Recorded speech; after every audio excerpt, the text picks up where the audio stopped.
Buenas noches, estimados doctores. Damos inicio a la sesión programada del día de hoy. Doctor Rubén, buenas noches, bienvenido. Adelante, por favor. Sí, gracias, doctor Henry. Buenas noches con todos nuevamente, dirigiéndonos en esta plataforma para terminar el tema de la imputación objetiva.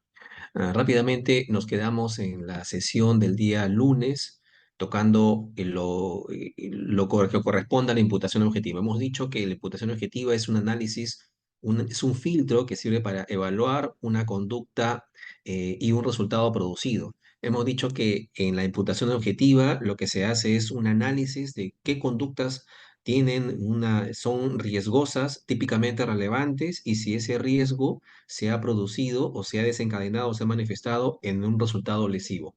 Hemos señalado que esta teoría de la imputación objetiva es más mayormente utilizada en delitos de resultado, pero también se pueden desvalorar conductas o delitos de mera actividad. O sea, existe en la teoría de la imputación objetiva también la posibilidad de analizar, valorar, desvalorar comportamientos, delitos de mera actividad y no solamente delitos de resultado.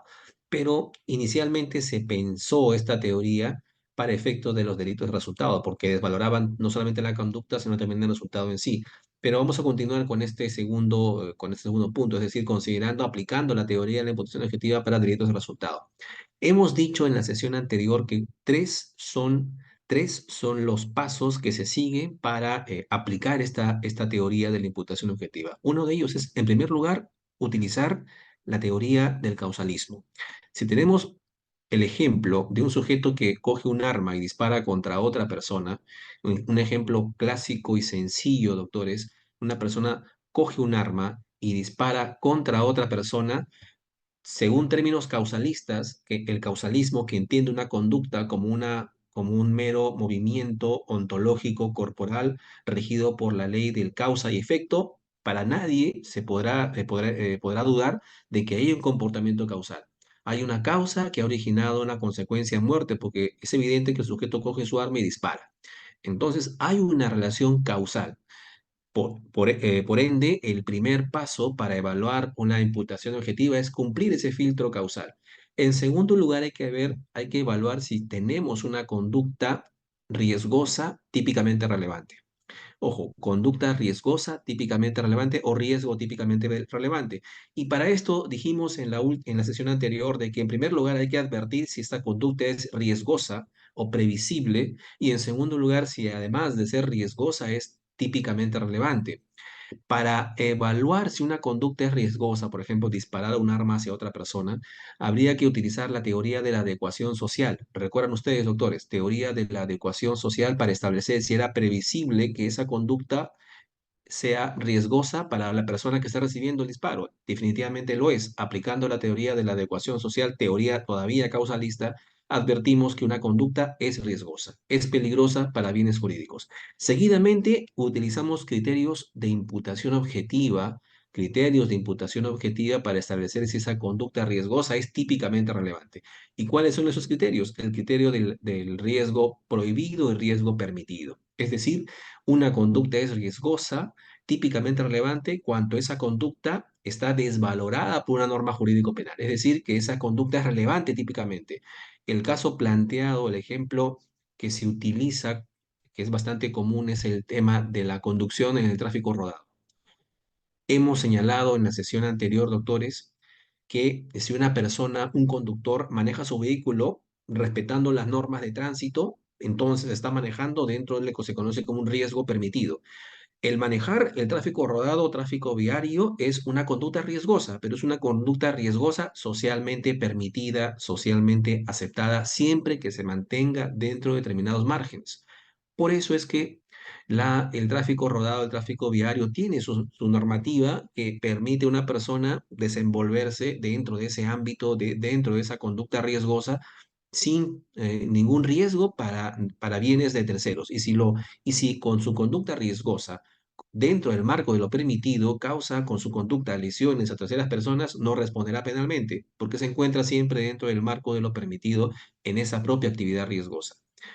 Por tanto, si una persona eh, con su conducta riesgosa se separa excede el marco de lo permitido, entonces entra al ámbito de lo prohibido, hemos dicho inicialmente, al marco de lo prohibido y a partir de ahí todas las consecuencias lesivas que ocasione o los resultados lesivos que ocasione su conducta serán de su propio ámbito de competencia, es decir, responderá penalmente por los daños producidos a consecuencia de su propia conducta riesgosa, su propia conducta riesgosa fuera del ámbito de lo permitido, es decir, supera el riesgo permitido.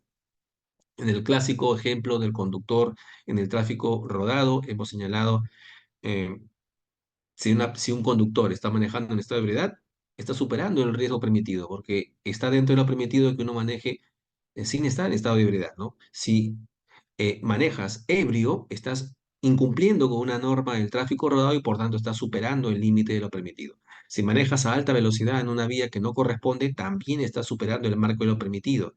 Si manejas con las luces apagadas o con el freno defectuoso, estás superando el marco de lo permitido. Por tanto, a partir de ahí, cualquier daño que produzca mi conducta, seré responsable de esos daños. Podrán ser, el derecho me podrá atribuir esos resultados y tendré que responder penalmente. ¿Cuáles son esas circunstancias que eximen, excluyen de responsabilidad a pesar de que existe una conducta riesgosa?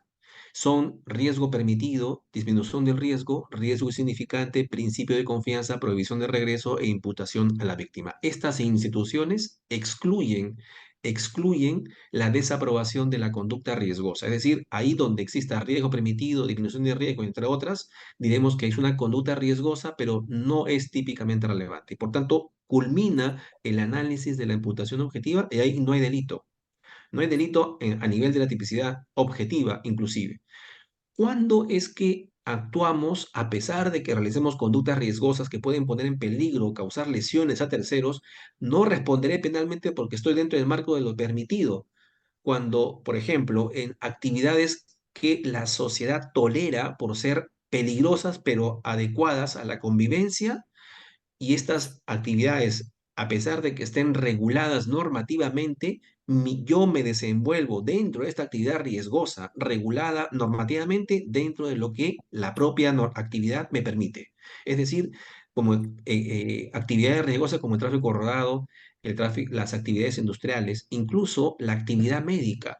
Las empresas que, digamos, las actividades industriales, las empresas mineras, corren el riesgo de dañar bienes jurídicos protegidos, como el medio ambiente, por ejemplo. Si una empresa minera, si una empresa industrial se sale del marco de lo que establece el rubro de la industria de la que está desempeñándose y comienza, por ejemplo, a afectar el ecosistema, digamos, comienza a, por ejemplo, a contaminar el medio ambiente con sus humos que salen de sus hornos, por ejemplo, ya no está actuando dentro del marco de lo permitido, sino que está invadiendo el marco de lo prohibido y a partir de ahí cualquier daño que produzca se le podrá atribuir a esta conducta que ya no está permitida pese a que es una conducta riesgosa, la actividad industrial y la actividad minera, entra al marco de lo prohibido y por tanto cualquier daño le podrá ser atribuido, imputado a la propia actividad empresarial, ¿no? Pero cuando yo me desenvuelvo dentro de lo permitido, cualquier daño que mi conducta produzca no se me podrá atribuir, no se me podrá imputar, porque esa conducta, pese a que es riesgosa de mi parte, no es típicamente irrelevante, es decir, no es típicamente relevante. ¿Cuándo es que una conducta no es típicamente relevante? Cuando yo actúo con disminución del riesgo.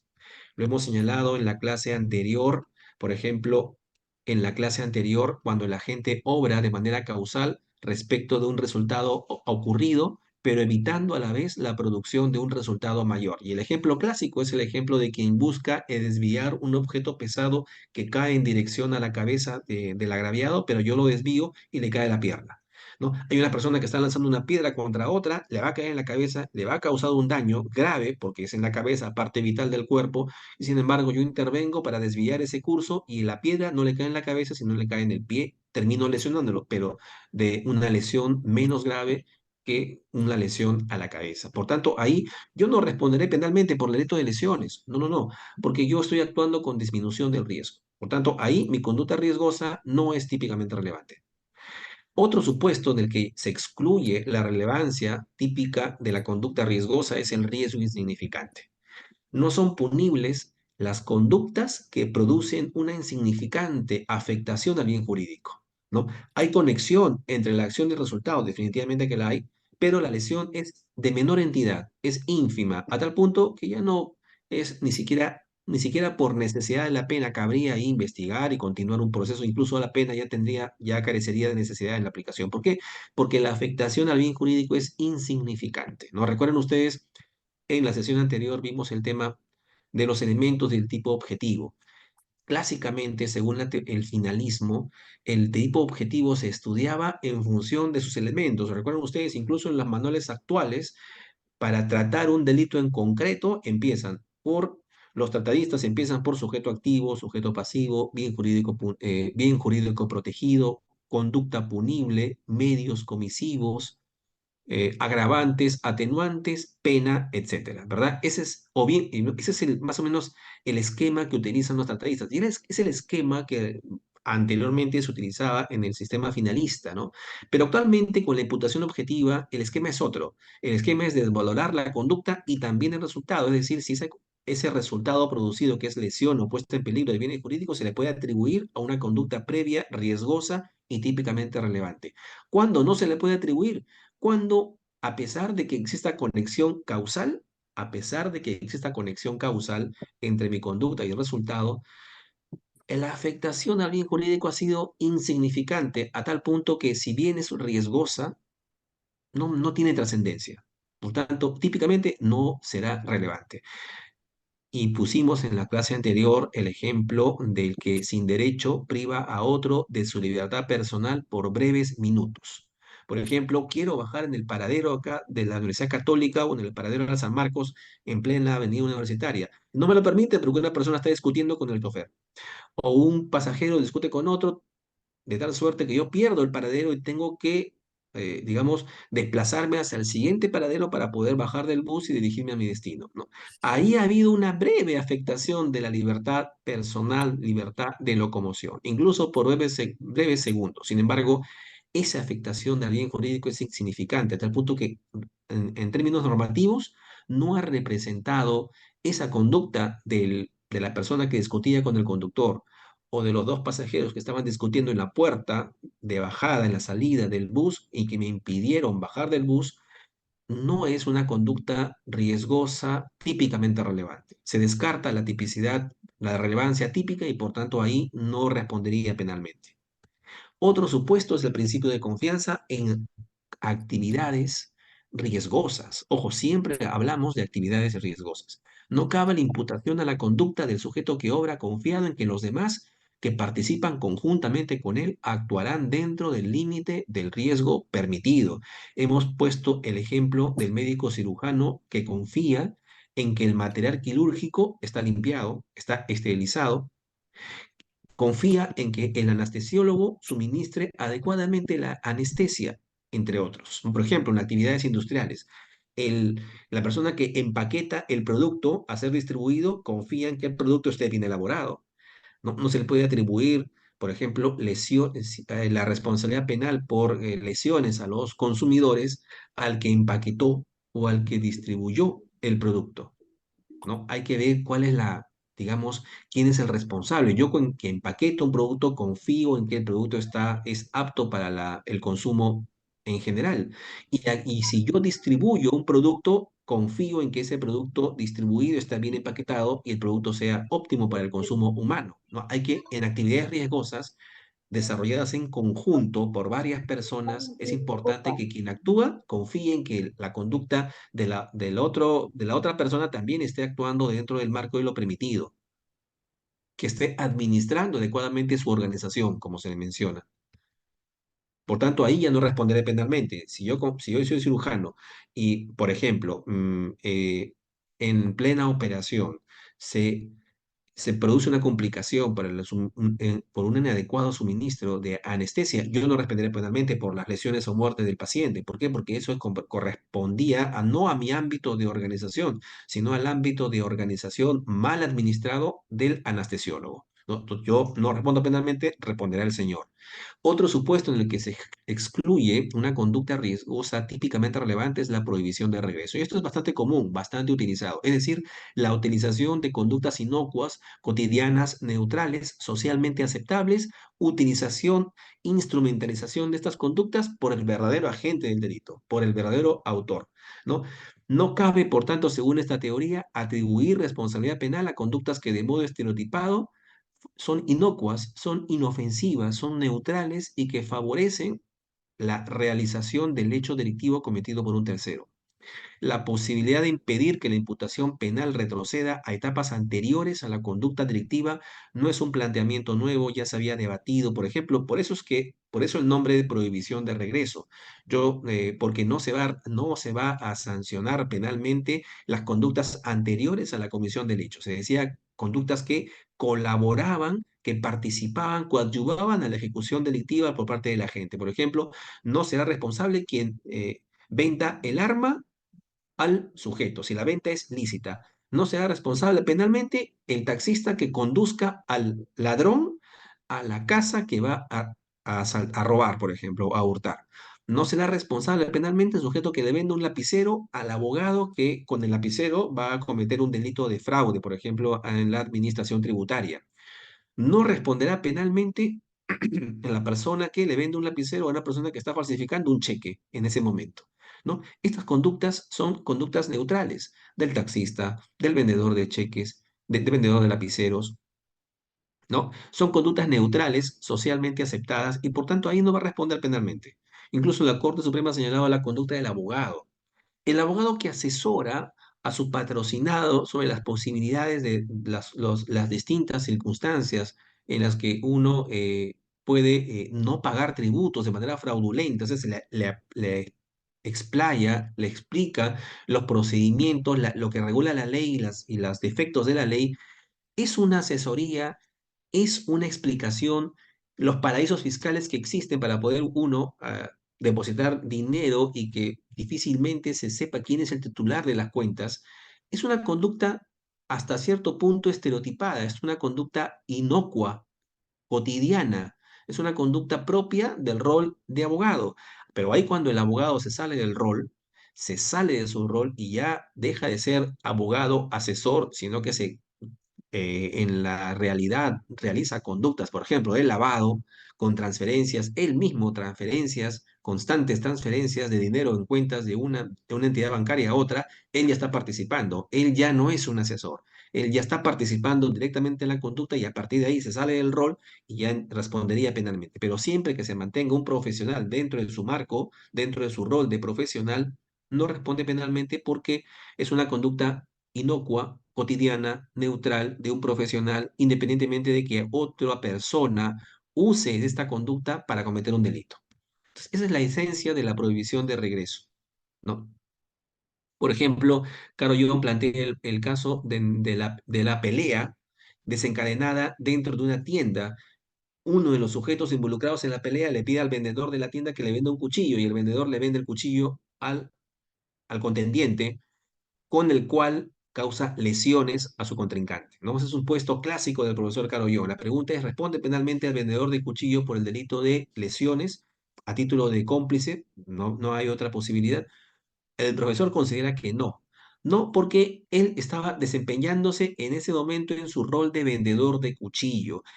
Al igual que el ejemplo del profesor Jacobs, del estudiante de biología que por las noches trabaja como camarero en un restaurante y al servir un plato de ensalada descubre un hongo venenoso en el plato. Ejemplo número 3 de la diapositiva, doctores. En esa situación, ningún camarero hubiese podido descubrir un hongo venenoso, pero a nuestro camarero le da lo mismo y sirve el plato con el hongo venenoso al comensal y el comensal muere. La pregunta es, ¿el estudiante de biología que fungía en el rol de camarero responderá penalmente por la muerte de ese comensal? Bueno, en teoría no, ¿verdad? No, porque en realidad él desempeñaba un rol de camarero, ¿no? Él desempeñaba un rol de camarero y por tanto él no sirve el hongo, él no pone el hongo venenoso en el plato. Siempre que uno se desempeñe dentro de su rol, no será responsable por los daños ocasionados por su conducta cuando él está dentro del marco de lo permitido, dentro del rol de camarero. Sin embargo, doctores, sin embargo, actualmente estas posiciones ya están discutidas. Acá he mencionado incluso la propuesta del profesor García Cabero, que considera que esas circunstancias pueden incluso acarrear responsabilidad penal, en el sentido de que uno tiene conocimiento, si tienes conocimiento de que ya tu conducta está siendo instrumentalizada para la comisión de un delito, entonces puedes responder penalmente. Si un taxista, por ejemplo, ya tiene conocimiento por anticipado y durante la realización del hecho de que su conducta de taxista está siendo instrumentalizada para la comisión de un delito, pese a ello actúa el taxista, entonces responde penalmente. Al igual que el vendedor de cuchillos. ¿Por qué? Porque en situaciones caóticas, en situaciones extremas, en donde no se puede advertir una neutralidad, no puede ser en el que no se puede alegar que la conducta sea neutral, ahí vas a responder penalmente, ¿no? Es una posición ya que están asumiendo, ya, por ejemplo, en el caso incluso de la responsabilidad penal, la responsabilidad del agraviado, imputación de la víctima en conductas en donde la propia víctima ha ocasionado su propia afectación, inclusive en esos supuestos. La Corte Suprema está minorando esa circunstancia de la imputación de la víctima y está considerando que responda penalmente cuando hay un concurso o una concurrencia de culpas, ¿no? Esta teoría también de que la conducta neutral no responde penalmente ha sido también rebatida por García Cabero. Por aquí está, creo que se me ha pasado, pero lo cierto es que este autor en su manual, un tratado de derecho penal, parte general, menciona supuestos en los que uno pierde ya la posibilidad de que tu conducta sea considerada como neutral. El aporte neutral, perdón, acá está, no anula la existencia de otros deberes jurídicos. Cuando el sujeto que realiza el aporte socialmente aceptado le asiste a alguna posición de garante, por ejemplo, cuando tiene la posición de evitar una afectación. Por ejemplo, los padres tienen la posición de garante respecto de los menores de edad, ¿no? Cuando el sujeto le asiste otro deber de naturaleza organizativa, cuando le asiste un deber institucional especial, un deber de solidaridad, ¿no? Entonces, hay supuestos en los cuales ya no se puede decir que la conducta es totalmente neutral y por tanto ahí no respondería penalmente. No, no, no. Yo considero que en el caso del vendedor de cuchillo, cuando ya se sabe que su conducta está directamente dirigida a la consecución de un delito, puede responder penalmente a pesar de que él pueda alegar que estaba desempeñándose dentro del rol de vendedor de cuchillo, al igual que el taxista, ¿no? Una cosa es uno desempeña el rol del taxista y otra cosa es que el taxista, por ejemplo, recoja a su compinche en la madrugada, por ejemplo, o esté en la puerta de la casa, se estacione y esté esperando que todo lo demás desvalijen la casa, ¿no? En ese contexto da a entender de que el sujeto no solamente está prestando su conducta, amoldando su rol de taxista para la comisión de un hecho, sino que también tenía conocimiento o podía presumir que su conducta era constitutiva de un delito de robo o de hurto en una casa, en un en una casa, en un inmueble, ¿verdad? Destinado a vivienda. Entonces, otro supuesto en donde eh, se entiende que una conducta riesgosa no es típicamente relevante cuando interviene la víctima en esa conducta. Es decir, cuando la conducta de la víctima ha sido preponderante para para la consecución de resultado lesivo para ella. Si es la víctima que con su comportamiento contribuye de manera decisiva, dice la doctrina, a la realización del riesgo no permitido, entonces se excluye esta responsabilidad penal para la persona que interviene conjuntamente con la víctima. Estamos hablando de concurrencia de culpas. Por ejemplo, si yo entrego cocaína de alta pureza a otra persona y ésta la consume, yo no responderé penalmente. Yo realizo una conducta prohibida, pero se le exime la responsabilidad porque intervino la propia víctima, ¿no? Si esta persona consume la cocaína y por ahí tiene lesiones a consecuencia del consumo, yo no responderé penalmente a pesar de que le di la droga porque en realidad la víctima ha sido la que ha consumido de manera voluntaria esta cocaína de alta pureza. Es decir, ha habido una negligencia de la propia víctima en el manejo de su organización, ¿no? De su competencia organizativa, de su autoprotección. No se ha protegido adecuadamente, de manera voluntaria consume esta cocaína de alta pureza y por tanto las lesiones que ésta produzca no le serán atribuidas a la persona que le proporcionó la cocaína. También, otro ejemplo que también ha sido morigerado, modificado por la Corte Suprema es el supuesto de la conducción de vehículo motorizado. ¿no? El que conduce a alta velocidad su vehículo, y esto pasa seguido, ¿no? Esto ya creo que ya lo conocemos inclusive, ¿no? Si una persona conduce su vehículo a alta velocidad, pero cuando otro, el peatón, cruza corriendo y sin utilizar el puente peatonal y a consecuencia de esto termino atropellando al peatón. ¿Qué sucede ahí? Es un supuesto típico de concurrencia de culpas. La teoría de la imputación a la víctima diría que ahí intervino la víctima. Ahí hay una intervención de la víctima decisiva. No pongamos una víctima negligente, pongamos el caso de un peatón suicida, ¿no? Un peatón que se lanza a las vías del tren o a la carretera esperando ser atropellado. Y a pesar de que existe esta conducta negligente de la víctima, un peatón suicida o un peatón negligente, esta conducta esta conducta culposa se une con la conducta culposa del conductor, porque estoy manejando a alta velocidad. O sea, no es que yo esté manejando dentro de lo permitido, sino que yo estoy faltando a los deberes del tráfico rodado. Estoy faltando a la normativa del tráfico rodado manejando a alta velocidad o manejando sin luces o manejando de manera desprevenida o descuidada, ¿no? De tal suerte que cuando termino atropellando al peatón suicida o al peatón negligente, existe una concurrencia de culpas. Mi culpa como conductor y la culpa del peatón como peatón negligente o suicida. Según la teoría de la imputación a la víctima, inicialmente planteada, doctores, por la intervención decisiva de la víctima, ahí no respondería penalmente la persona que intervino conjuntamente con ella, ¿no? En esta conducta. No respondería penalmente, pero ¿qué es lo que ha dicho la Corte Suprema actualmente? Por ejemplo, con el recurso de nulidad 1208-2011 Lima. Ahí cuando tengamos a un conductor negligente junto con un peatón negligente, habrá concurrencia de culpas. ¿Y cómo se soluciona la concurrencia de culpas? Responderá igual penalmente. Responderá penalmente también el conductor. No solamente la víctima, sino también el conductor responderá penalmente, pero ¿cómo? Pero con una aminoración de la responsabilidad. Dice Luis, dice la Corte Suprema en este recurso de nulidad 1208-2011 que se aplicará una disminución del marco reparatorio, de la reparación civil al conductor que igual será investigado y condenado, ¿no? Porque hubo una concurrencia de culpa con la víctima. O sea, se va a descontar este exceso, esta responsabilidad de la víctima al momento en que se fije la reparación civil. La Corte Suprema, la Corte Suprema ha señalado más aún, porque ahí cita a un tratadista español para decir que Luis Díez Picasso es el que señala, español, que en la concurrencia de culpa se descuenta la responsabilidad de la agraviada en el monto de la reparación civil aplicable al imputado.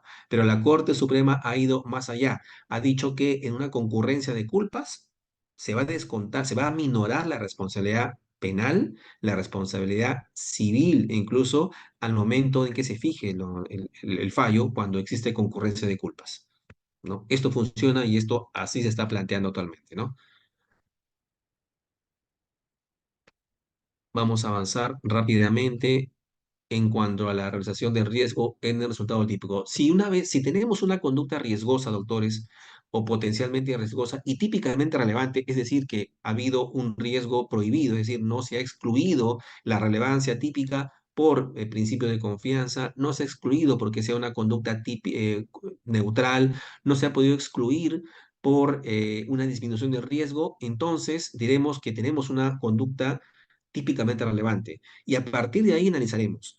El resultado típico es una consecución, una realización de la conducta riesgosa típicamente relevante. El hecho de que el sujeto haya muerto por un disparo de bala en la sien y otro en el pecho es un resultado típico que está manifestando la conducta riesgosa del sujeto que dispara. La respuesta va a ser afirmativa por un elemental filtro causal, ¿verdad?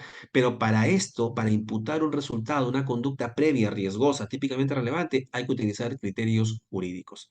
Por tanto, aquí vamos a pasar ya al último, la última etapa del análisis de la imputación objetiva, la realización del riesgo en el resultado típico. Esa muerte del peatón atropellado, esa muerte del peatón suicida, atropellado, fallecido, tiene que ser una manifestación o la realización de una conducta riesgosa típicamente relevante.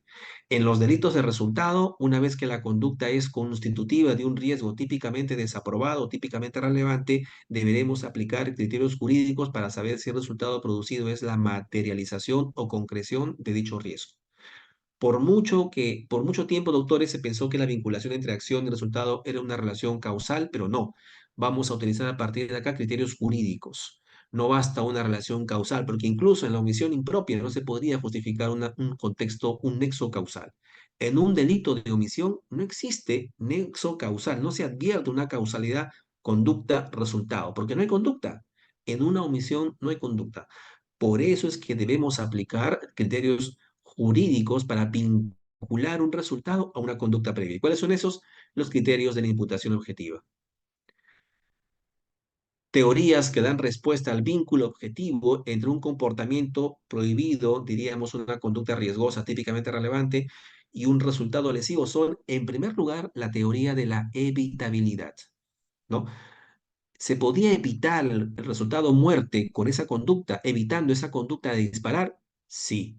Si se podía evitar el resultado muerte evitando esa conducta o evitando de alguna manera el disparo del sujeto, podríamos decir ahí que existe un nexo entre el resultado y la conducta previa. Teoría de la evitabilidad proveniente de las llamadas consideraciones hipotéticas. No tiene mucho que ver digamos, con la corriente causalista. Hay imputación objetiva, dice esta teoría de la evitabilidad, hay imputación objetiva cuando el resultado es evitable.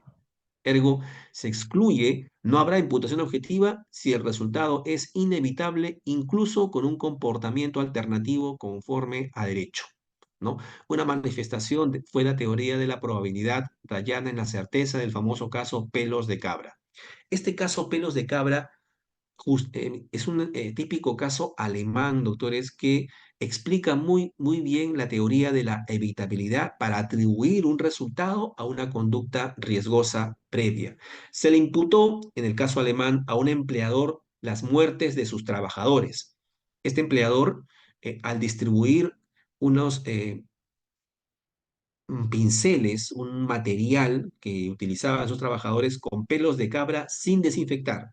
Él distribuye a sus trabajadores pelos de cabra sin desinfectar, es decir, que contenía el bacilo del corbunco. Al final, estos pelos sin desinfectar provocan una intoxicación en sus cuatro trabajadores que termina por causarles la muerte por el bacilo del carbunco. Al final se le absuelve al empleador a pesar de que el empresario infringió la normativa extrapenal, o sea, la normativa administrativa de no distribuir pelos de cabra sin desinfectar, a pesar de que faltó a su deber de cuidado, no se pudo constatar que con un grado de probabilidad rayana en la seguridad de que desinfectando los pelos de cabra iba a excluir la presencia de los bacilos y por tanto el correspondiente contagio y por tanto la muerte de sus cuatro trabajadores. Esto es, el tribunal alemán consideró que en ese caso, a pesar de que el empleador pudo haber desinfectado sus pelos de cabra, igual iban a fallecer por el bacilo del corbuco y por tanto ahí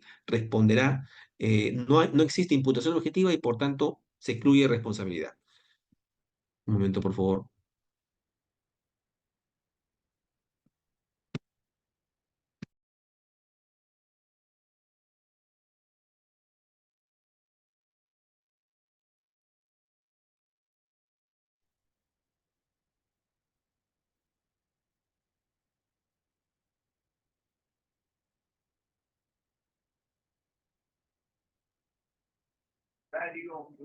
Gracias. Eh, Bueno, continúo, lo que pasa es que se me estaba agotando la batería. Continúo. Entonces, una teoría para explicar la relación o el nexo que debe existir entre un resultado y un comportamiento previo es la teoría de la evitabilidad. Es decir, que ese resultado muerte, o por ejemplo, en este caso, de los trabajadores, al manipular pelos de cabra sin desinfectar, ¿se podía evitar desinfectando los pelos de cabra? La respuesta, según el tribunal alemán, negativa. No había certeza de que se hubiera evitado la muerte desinfectando los pelos. Y si no hay certeza, entonces, de que pudo haber evitar el resultado, entonces no hay imputación objetiva ahí. Entonces, por ahí no responde penalmente el empleador. Teoría de la evitabilidad. Número uno. Segunda teoría, para explicar ese nexo en términos jurídicos que debe existir entre el resultado y la conducta previa, es la teoría del incremento del riesgo de Roxin. Y esta teoría surge a partir del caso del camión que adelanta a un ciclista guardando una distancia bastante pequeña y produciéndole la muerte. Es decir, este camión no manejó dentro del marco de lo, digamos, dentro de las normas de tránsito. Este camión se acercó muy peligrosamente a un taxista en Alemania, de tal suerte que al momento de adelantar al taxista, al ciclista, perdón, el ciclista pierde el manejo de su vehículo y el camión termina aplastando y matando al ciclista. El tribunal alemán absolvió, pese a esto, al conductor del camión, porque si el camión, dice el tribunal, hubiera adelantado, ojo, nuevamente situándonos en supuestos hipotéticos, el tribunal alemán, ¿no? Si el camión hubiera adelantado al ciclista respetando la distancia, dice el tribunal, probablemente el ciclista igual hubiera muerto, igual hubiera caído en las ruedas del camión por su estado de ebriedad. El ciclista estaba ebrio, dicho sea de paso. Entonces, esta teoría del incremento del riesgo también, digamos, elimina la posibilidad, según Klaus Roxin, el resultado debía imputarse al conductor. Según Klaus Roxin, el resultado, la muerte, debía imputarse al conductor, porque representaba su conducta un incremento del riesgo. Es decir, habría un riesgo por parte del ciclista ebrio, él estaba manejando su vehículo en estado de ebriedad, o sea, había una conducta riesgosa, y el conductor aumentó ese riesgo, aumentó el riesgo al adelantar al ciclista con un margen que no lo establecía la normativa. Por tanto, ahí la muerte se debía atribuir al conductor por incremento del riesgo, porque incrementó el riesgo hacia el bien jurídico vida del ciclista, aunque no sea seguro que su ausencia hubiera evitado el resultado. Dice Roxin, solo se descartará la imputación objetiva si el comportamiento alternativo conforme a derecho hubiese producido con seguridad el mismo resultado. Pero como no había seguridad de que igual iba a morir el ciclista, eh, la, esta teoría de incremento de riesgo no se aplicó en ese supuesto, ¿no? Pero esta teoría se plasma todavía por Claudio Rosin, todavía la mantiene, es decir, habrá imputación objetiva si incrementó, si el conductor incrementa el riesgo, responderá penalmente. Otra teoría, la más usada, es la teoría del fin de protección de la norma. Estamos hablando, ojo doctores, siempre del nexo que debe existir entre un resultado, muerte, lesiones y la conducta previa. ¿Cuál es ese nexo? Por ejemplo, la teoría del fin de protección de la norma indica que para configurar la imputación objetiva del resultado es necesario determinar si el resultado se halla presente en el tipo penal. Es decir, que el resultado debe estar comprendido dentro del fin de protección de la norma. ¿No? No todo resultado causal será imputable a la conducta del autor, sino solo aquella clase de resultados que la norma que prohíbe el riesgo quiere evitar. Ejemplos de esta teoría del fin de protección de la norma. Si el sujeto mata a otro, si yo mato a mi enemigo y la madre de mi enemigo, que es una persona anciana, al enterarse de que su hijo falleció, muere a causa de la impresión. La pregunta es, eh, el delito de homicidio del artículo 107 protege las muertes de las madres de las víctimas que se mueren a causa de una impresión al enterarse de que la víctima ha fallecido. Difícilmente, ¿no? Por tanto, aquí la muerte de la madre no le será imputable al sujeto porque la norma primaria que subyace del artículo 106 no busca proteger la muerte de la anciana por una impresión o paro cardíaco. Eso es lo que no busca proteger el artículo 106. Lo que busca proteger el artículo 106 es, por ejemplo, que una persona no sea disparada y pierda la vida. Eso sí. Otro ejemplo, si una persona conduce a excesiva velocidad y atropella a un suicida que se echa bajo las ruedas. Hemos dicho, hemos dicho aquí que inicialmente se entendía que acá no respondía el conductor, pero en el supuesto habría que, digamos, vamos a explicarlo con la posición anterior, ¿no? Este conductor a excesiva velocidad no respondería penalmente porque la norma primaria que subyace al homicidio culposo, no producir la muerte por conducción negligente, no tiene por objeto evitar el atropello de suicidas. Pongamos el supuesto de una persona que está conduciendo sin licencia, sin brevete, no está brevetado y pese a ello atropella a una persona suicida y muere. ¿no? Igual, el fin de protección de la norma no es que, por ejemplo, que se proteja la muerte de un peatón suicida, ni que tampoco se proteja a los peatones por el incumplimiento de la licencia de conducir, ¿no? Una norma de que obliga a conducir con licencia no protege directamente, no va a producir inmediatamente la muerte de un peatón. Por tanto, esos son aspectos que la norma del artículo 106 no va a proteger. Otro supuesto, si yo disparo contra B y lo hiero, pero esta persona muere porque la ambulancia se volcó en el trayecto, es el supuesto que pusimos el día lunes, yo disparo contra mi enemigo, pero la ambulancia que lo está llevando al hospital tiene un accidente y muere a consecuencia de la volcadura, de ese accidente de tránsito. O por ejemplo, mi enemigo muere en el hospital a consecuencia de un incendio en el hospital, o por ejemplo, muere a consecuencia de una conducta dolosa o imprudente del médico. En estos supuestos, yo no responda penalmente. El que dispara a B no responderá penalmente porque no está dentro del ámbito de lo que protege la norma que subyace en el artículo 106, el proteger estos resultados, el abarcar estos resultados. ¿No? No se va a proteger por el hecho de que un peatón, digamos, de que una persona atropelle a una ambulancia y fallezca la persona a la que yo había disparado. Eso no, yo no voy a responder penalmente por esa muerte, porque eso no es lo que busca proteger el artículo 106. Otra posición es la teoría similar a la teoría del fin de protección de la norma, es el caso de la desviación del curso causal. Teoría de la desviación del curso causal que explica mejor estos supuestos.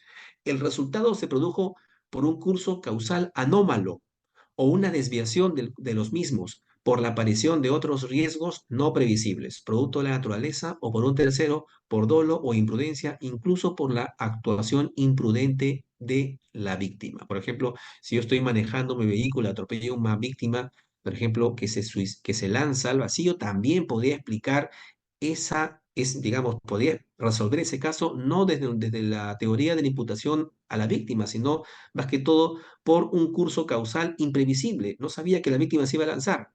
O por ejemplo, el caso que disparo a mi enemigo y en la ambulancia lo atropellan y muere a consecuencia del accidente, a la persona que yo había disparado. Hay una desviación del curso causal. Ahí un curso causal anómalo y por tanto ahí yo no responderé por la muerte, responderé por el delito en grado de tentativa. Respondo penalmente igual por el por el delito de homicidio en grado de tentativa, pero por la muerte no responderé penalmente porque hubo una desviación del curso causal. De la misma manera, un sujeto que está robando a otro le roba su celular con arma de fuego y huye. El agraviado empieza a perseguir al ladrón, de tal suerte que cruza una vereda, cruza una pista con tráfico, cruza otra pista y de pronto por ahí viene un vehículo y atropella al agraviado que estaba persiguiendo al delincuente para recoger su celular. O, pongo otro ejemplo, el caso del delincuente que está persiguiendo a una persona para asaltarlo, un ladrón. Y el agraviado comienza a correr, cruza intempestivamente por una pista, por una otra, viene un auto, lo atropella y muere. Lo atropella y muere. Pregunta, ¿no? Pregunta, ¿responderá penalmente esta persona por el resultado muerte de ese agraviado? Podríamos utilizar esta teoría de la desviación del curso causal y decir, por ejemplo, que ahí hubo un curso causal anómalo distinto al comportamiento del imputado que, en definitiva, causó la muerte del agraviado. Causó la muerte del agraviado. De tal suerte que ahí al imputado, al investigado, al ladrón, no se le va a poder atribuir resultado. Básicamente solamente la conducta que propició, que realizó, más no el resultado de muerte que se le puede atribuir al conductor, que de repente por ahí manejaba sin el cuidado debido, terminó atropellando al agraviado o quizás por caso fortuito, o por una conducta dentro del riesgo permitido. El conductor puede haber manejado su vehículo dentro de lo que se conoce como el riesgo permitido, respetando todas las normas de tránsito, y sin embargo fue el peatón el que con su conducta imprudente saltó a la pista y terminó arrollado, ¿no? Con esto, doctores, hemos terminado el tema de la imputación objetiva, hemos desarrollado en el tema de la imputación objetiva el primer paso, el test de la causalidad, el test, digamos, el test el primer filtro causal, luego el filtro de la conducta riesgosa, típicamente relevante. Hemos señalado que para analizar una conducta riesgosa, en primer lugar, tendríamos que utilizar la teoría de la adecuación social, no teoría causalista. Y para saber si es típicamente relevante, la teoría del riesgo. El riesgo prohibido, riesgo permitido y circunstancias que excluyen esta relevancia típicamente de la conducta. Y seguidamente analizamos la realización del riesgo en el resultado típico, es decir, si ese resultado muerte o lesiones se le podía atribuir o imputar jurídicamente a una previa conducta riesgosa típicamente relevante, ¿no? Y con esto hemos culminado la imputación objetiva y vamos a pasar ahora a analizar la antijuridicidad rápidamente para abarcar en esta sesión el tema de la legítima defensa que quedó pendiente de la sesión anterior con el caso planteado por un concurrente de esta plataforma. Hemos dicho, doctores, hemos dicho, a ver, me voy a ubicar acá para poder. Hemos dicho que la teoría del delito es una teoría que se ha desarrollado durante más de 200 años por la gramática alemana e implica que la conducta que va a ser, digamos, analizada, tiene que ser una conducta humana voluntaria según el causalismo, una conducta humana voluntaria con contenido dirigida a un fin según el causalismo valorativo o finalista, pero una conducta humana voluntaria, convengamos en eso. Y esa conducta humana voluntaria tiene que ser, en primer lugar, tiene que subsumirse en un tipo penal. Una primera etapa de la teoría del delito es que esta conducta sea típica, es decir, que encuadre un tipo penal. No tendremos delito si esta conducta a investigar, esta conducta analizada, no encuadra en ningún tipo penal del código o leyes especiales. Ahí cuando no exista tipicidad, es decir, cuando no exista correspondencia entre una conducta humana voluntaria y un tipo penal concreto, no habrá tipo y por tanto no habrá delito. Pero si tenemos una conducta humana voluntaria típica, es decir, que encuadra en un tipo penal, por ejemplo, de homicidio o lesiones o robo, del artículo 106, 121 y artículo 188, por ejemplo, homicidio, lesiones o robo, habría que advertir si esa conducta humana voluntaria típica está justificada o no por el ordenamiento jurídico. Es decir, si esa conducta humana típica es antijurídica. Dijimos en su momento que la tipicidad es indicio de antijuridicidad, es decir, ratio cognoscendi de la antijuridicidad. Por tanto, una conducta típica se presume antijurídica, salvo que exista una causa que justifique esa conducta, ¿no? Pero si no existe una causa que justifique una conducta típica, por ejemplo, una conducta típica de homicidio, A dispara contra B, ¿no? Yo disparo mi arma contra B, es una conducta humana voluntaria, claro, la conducta de disparar, de tirar del gatillo, es una conducta causalista, en términos causalistas, humana voluntaria, típica, típica porque cumple con los requisitos, es una conducta riesgosa, típicamente relevante, y aparte la muerte se le puede atribuir a esta conducta a disparar, mía. Por tanto, es una conducta típica. La pregunta es, ¿esa conducta típica está justificada por el derecho? ¿Está justificada por el ordenamiento jurídico? Y aquí hay que ver circunstancias que excluyen esa ilicitud. Esa conducta típica es ilícita, es contraria al derecho, habría que ver si no concurre una causa de justificación. Por tanto, ahí diremos, una conducta típica es antijurídica si no concurre una causa que justifique esa conducta. ¿Y cuáles son estas causas que justifican la conducta? Las causas de justificación son aquellas que excluyen la ilicitud de la conducta típica, la antijuridicidad, convirtiendo a un hecho que es típico en un hecho lícito y conforme a derecho. ¿Cuál es la relevancia de estas causas de justificación? Que si mi conducta es típica, doctores, y es justificada, es lícita, yo no responderé civilmente.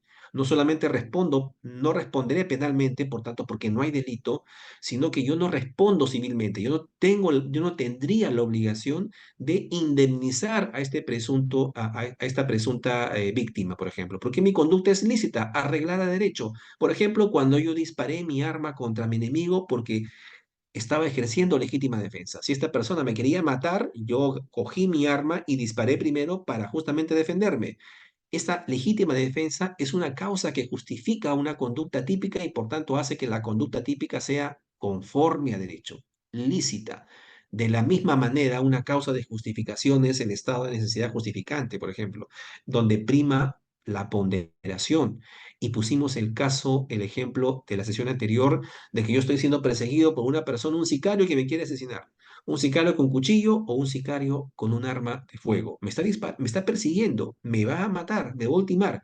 Y yo no tengo mejor idea que, digamos, romper la cerca de mi vecino, cometer daños, invadir su propiedad, violación de domicilio, para tratar de, digamos, huir de este riesgo, ¿verdad? Yo no responderé penalmente por los daños a la cerca del vecino, ni por el delito de violación de domicilio, porque en primer lugar estaba de por medio mi vida. En este estado de necesidad justificante, la justificación de la conducta, el hecho de que torne lícita una conducta delictiva de daños y de violación de domicilio es justamente la ponderación. A diferencia de la legítima defensa, en donde prima el fundamento de que el derecho no puede, digamos, no podemos ceder ante conductas injustas contrarias al derecho, hay que primar el derecho. En la causa de justificación, en el estado de necesidad justificante, lo que prima es la ponderación. Hay que ponderar qué es primero, mi vida o el derecho a la propiedad, al derecho al patrimonio de mi vecino. Si la respuesta es mi vida, entonces yo no responderé penalmente si en el curso de mi comportamiento he afectado bienes jurídicos de menor entidad que la vida humana, la mía propia. Entonces, esas son las causas de justificación. A diferencia, repito, de las causas de exculpación, en las causas de justificación yo no voy a recibir ni pena ni reparación civil. Yo no voy a responder ni con pena ni con reparación civil. Las causas de justificación no solamente impiden la pena, por tanto, sino impiden que el hecho sea ilícito. Yo no respondo penalmente, ni tampoco civilmente, a diferencia de las causas de exculpación. Las causas de inculpabilidad solo impiden la pena. Tendré que responder penalmente civilmente por el daño producido, o sea, voy a tener que pagar reparación civil. Por ejemplo, si yo he cometido un delito típico, no he tenido ninguna justificación antijurídico y por tanto he cometido un injusto penal al disparar mi escopeta en contra de otra persona, pero yo lo disparé porque, por ejemplo, sufría de una anomalía psíquica o grave alteración de la conciencia. Si yo era inimputable o un imputable relativo, entonces ahí el reproche ya no es a la conducta, porque la conducta es un injusto. Esta conducta de disparar mi escopeta contra otra persona y matarla es una conducta, un comportamiento humano voluntario, primero. Dos, es una conducta típica porque calza en el delito del 106, homicidio doloso. Es una conducta que no encuentra ninguna causa de justificación. La persona a la que le disparé no me estaba agrediendo. No hay una agresión ilegítima de esa persona a la que le disparé. Por tanto, yo no estaba obrando como con legítima defensa. Tampoco yo no estaba obrando en un estado de necesidad justificante. ¿No? No tengo ninguna causa que justifique mi conducta. Por tanto, mi conducta de disparar mi escopeta a otro es una conducta típica y antijurídica. Es ilícita, antijurídica. Y a partir de ahí por lo menos ya voy a responder civilmente. Tendré que responder por los daños y perjuicios causados por haberle disparado y quitarle la vida a esa persona. A partir de ahí tenemos un injusto penal y el reproche o la valoración ya no va a ser al injusto, sino que el reproche va a ser a la persona, al autor, ¿no? Si bien la tipicidad y la antijuridicidad es un calificativo, un adjetivo que se le atribuye al comportamiento humano voluntario, la culpabilidad no tiene, no tiene por objeto a la conducta. No existe una conducta culpable, ¿no? No existe una conducta culpable, al igual que no existe un imputado típico, ni un imputado antijurídico, no. La culpabilidad es un reproche ya no a la conducta, y la conducta ya está reprochada. La culpabilidad es un reproche al sujeto, y por tanto ahí, si esta persona, si yo disparé mi escopeta contra otro y sufría de una paranoia, por ejemplo, o de una situación de grave alteración de la conciencia, que digamos, hacía que yo sea un imputable relativo, es decir, que no excluía mi culpabilidad del todo, yo, digamos, aminora mi responsabilidad, yo responderé penalmente, pero con una circunstancia, un eximente de culpabilidad, es decir, con una atenuante, con un estado de imputabilidad. En este caso, yo tendría una anomalía psíquica leve, por ejemplo, que de tal suerte que yo responderé penalmente, pero por debajo del mínimo legal, ¿no? Por tanto, la pena que me corresponda por haber causado la muerte de otro, pero con una anomalía psíquica leve o relativa, sería pues una pena por debajo del mínimo legal para el homicidio doloso. Bien, las causas de justificación tienen sus fundamentos, ¿no? Hay teorías monistas que señalan que una sola es la justificación de todas las causas de justificación. Una sola es fundamento, pero no. Según la teoría pluralista, cada causa de justificación tiene su propio fundamento. Por ejemplo, en el estado de necesidad justificante, lo que prima es el interés, ¿no? La ponderación, ¿no? ¿Cuál es el bien jurídico que debe primar? Si estoy siendo perseguido y está de por medio mi vida debe privar por encima del patrimonio de mi vecino. Por ejemplo, al que destruí su cerca e invadí su propiedad. Ahora,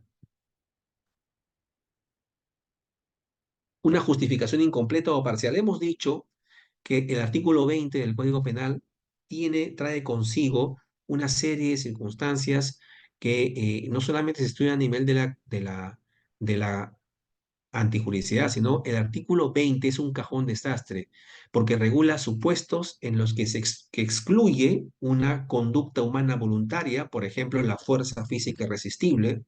Hemos visto en qué consiste la fuerza física irresistible en sesiones anteriores, que es la única causa que excluye culpabilidad que está en el artículo 20. La doctrina de la Corte Suprema introduce el supuesto de movimientos reflejos y estados de inconsciencia, pero la única causa que excluye conducta humana voluntaria y que está regulada de manera positiva en el artículo 20 es la fuerza física irresistible, ¿no? Este artículo 20 no solamente regula supuestos que excluyen conducta, sino también regula supuestos que excluyen tipicidad, supuestos que excluyen antijuridicidad, es decir, que convierten una conducta ilícita, y también supuestos que excluyen culpabilidad. El artículo 21 regula pues supuestos en donde cuando no concurran todos los requisitos de una causa de justificación, entonces la responsabilidad será atenuada, de acuerdo con el artículo 21 del Código Penal. Ojo, estamos hablando de supuestos que excluyen la ilicitud de la conducta. No, estamos hablando de causas de justificación. Todavía nos encontramos a nivel de la antijuridicidad. Ojo, estamos en el nivel de la antijuridicidad. El artículo 21 nos dice, en esa lectura, en ese entendido, que si de todas las causas de justificación que están reguladas en el artículo 20, en un supuesto en concreto en donde no concurran todos los requisitos necesarios para hacer desaparecer totalmente la responsabilidad, es decir, en buen cristiano, lo que está diciendo es que si no concurren todos los requisitos necesarios para que se cumpla esta causa de justificación, legítima defensa, estado de necesidad justificante, el juez podrá disminuir prudencialmente la pena hasta límites inferiores al mínimo legal, pero siempre quedándonos en el nivel de la antijuridicidad. Es decir, acá va a haber una respuesta penal, va a haber una respuesta punitiva y también una respuesta, digamos, de reparación civil. O sea, va a haber una responsabilidad penal y civil para la persona, pero el juez disminuirá prudencialmente la pena hasta límites inferiores al mínimo legal. O sea, igual responderá penalmente, ¿no? Y con esto ya vamos acabando. La legítima defensa es una de las principales causas que justifica una conducta ilícita. Está regulada en el artículo 20 como una suerte de cajón desastre. Hemos dicho, el artículo 20 regula todos los supuestos que excluyen conductas, excluyen tipicidad, excluyen antijuridicidad e incluso excluyen la culpabilidad.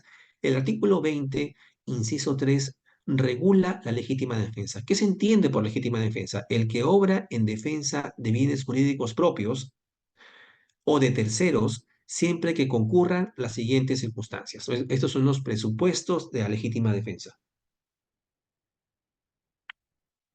En primer lugar, para que yo pueda defenderme, doctores, y no sea responsable penalmente por lo que ocasione mi defensa, tiene que existir primero una agresión ilegítima. Es decir, si yo me defiendo, es que me estoy defendiendo ante una agresión ilegítima.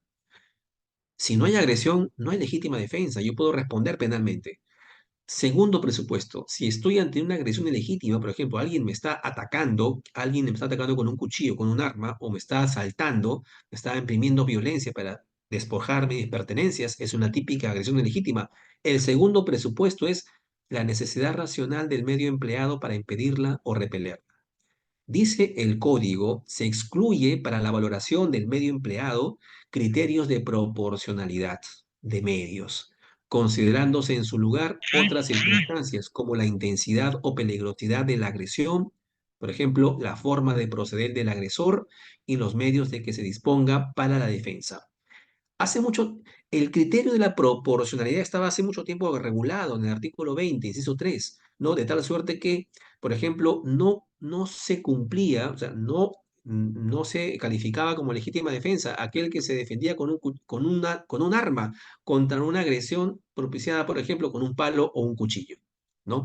Se decía anteriormente, según la redacción original del artículo 20, de que debería existir para que la persona pueda defenderse legítimamente, debería existir una proporcionalidad en el medio empleado, ¿no? O sea, si te están agrediendo con un puño, defiéndete con un puño, no te defiendas con un cuchillo. Si te están agrediendo con un cuchillo, defiéndete con un cuchillo, no te defiendas con un arma, ¿no? Y si te están defendiendo con un arma, por ejemplo, no sé, no te defiendas con una bazooka, una dinamita, ¿no? Algo así, ¿no? La idea es esta, ¿no? De que regulación anterior del artículo 20 exigía esta proporcionalidad de medios en el agente, ¿no? La persona que se va a defender tiene que analizar previamente que exista proporcionalidad en el medio que está empleando para defenderse. Esta situación fue desestimada, fue dejada de lado. ¿Por qué? Porque lo que importaba era defenderse ante una agresión legítima sin importar que exista una proporcionalidad de medios, ¿no? Si la mujer que está siendo violentada sexualmente o que va a ser violentada solamente tiene o puede alcanzar un cuchillo ante un violador que le supera digamos, en peso, le supera en fuerza, si tiene un cuchillo en la mano para defenderse, ese cuchillo es un medio racional, ¿no? Hay que utilizar medios racionales, no proporcionales para defenderse. Hay que evaluar, y acá lo dice el código, criterios como eh, circunstancias, intensidad, la intensidad del ataque, la peligrosidad del agresor. El agresor es un varón de 1,80 m, por ejemplo, y la gravedad es una señorita de 15 años de 1,50 m, por ejemplo, ¿no? Si no tienes más que un cuchillo, un palo o un arma para defenderte ante esa agresión, es un medio racional. Hay que también evaluar criterios como el proceder del agresor. Si el agresor está evidenciando una peligrosidad a pesar de que no tenga arma, a pesar de que no tenga cuchillo, pero es formido, es agarrado, digamos, tranquilamente te puede defender, te puede luxar, lesionar, entonces no tienes nada más que un palo o un cuchillo o una pistola, pues se defiende uno con eso.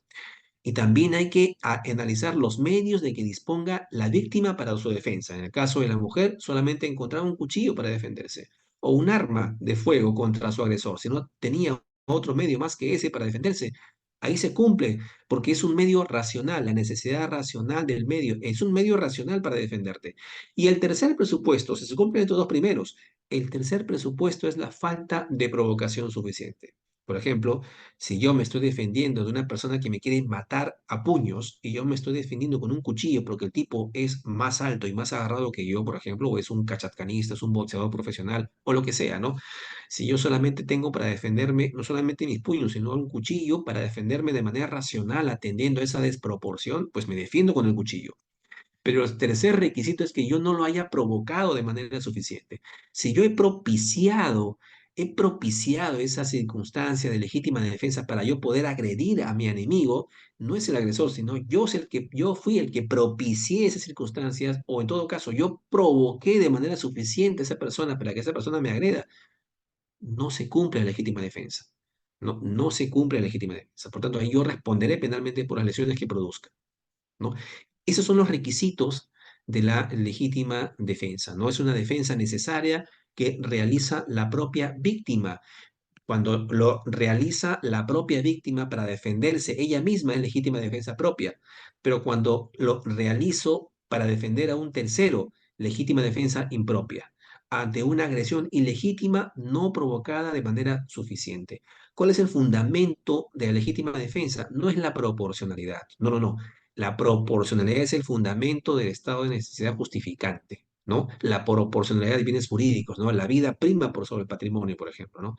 El fundamento de la legítima defensa es la protección individual o de autodefensa. Solo importa la defensa ante una agresión antijurídica. O sea, el derecho tiene que prevalecer ante una conducta agresiva, sin importar la relación valorativa entre el bien jurídico agredido y el bien jurídico lesionado. No interesa que yo, por ejemplo, si soy una mujer que me estoy defendiendo de un acto violatorio, no importa si yo estoy agrediendo y estoy atacando la vida, estoy lesionando la vida del violador. Si de por medio está, por ejemplo, la integridad sexual.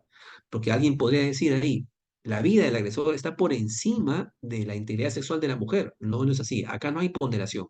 Aquí, en la legítima defensa, lo que prima es la defensa del derecho ante una situación antijurídica, ante una agresión antijurídica.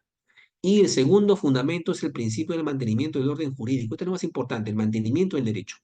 Principio de mantenimiento del orden jurídico. La legítima defensa está dirigida a la afirmación del derecho, a la defensa de terceros y su restricción cuando no tenga esa finalidad.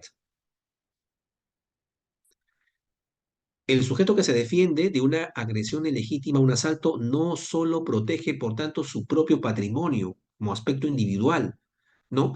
La mujer que se defiende con un cuchillo ante un acto de violación no solamente está protegiendo su propio derecho fundamental, su indemnidad o su libertad sexual, sino que además está impidiendo que se afecte el ordenamiento jurídico, el derecho, que se afecte el derecho. Por tanto, es un aspecto superindividual de la legítima defensa. Estos dos principios deben operar conjuntamente con equilibrio y limitaciones recíprocas, ¿no? Y ahora, ¿cuáles son los requisitos de la legítima defensa en concreto? Y acá me detengo en la agresión ilegítima, que es lo más importante.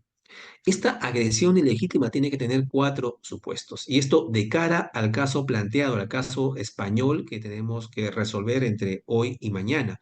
De cara a este caso planteado, la agresión ilegítima tiene que tener cuatro presupuestos. En primer lugar, tiene que ser conducta humana. En segundo lugar, la agresión debe ser actual, inminente. Debe ser ilegítima y debe ser una agresión real. ¿En qué consiste en cada uno de estos presupuestos? En primer lugar, la agresión es conducta humana porque amenaza con lesionar o poner en peligro un bien jurídico. Luego, cuando no existe conducta humana, no es posible pues calificarla de conducta humana. Cuando no hay conducta humana, ni siquiera es agresión, ¿no? Se excluyen, por tanto, de la agresión, no se admite la legítima defensa contra ataques de animales, por ejemplo, o de cosas. Ahí no hay comportamiento en los animales, en las cosas. No es posible ejercer legítima defensa contra personas jurídicas, tampoco. No existe agresión en los supuestos de ausencia de conducta. Esto está claro, ¿no? Por tanto, ahí, en primer lugar, la agresión tiene que ser conducta humana. En segundo lugar, la agresión tiene que ser actual. La agresión es actual cuando ocurre desde el momento en que la agresión es inminente y mientras se siga desarrollando. Es decir, por eso es que el artículo 20, numeral 3, señala, nuevamente regresando a este artículo para que quede bien claro, doctores,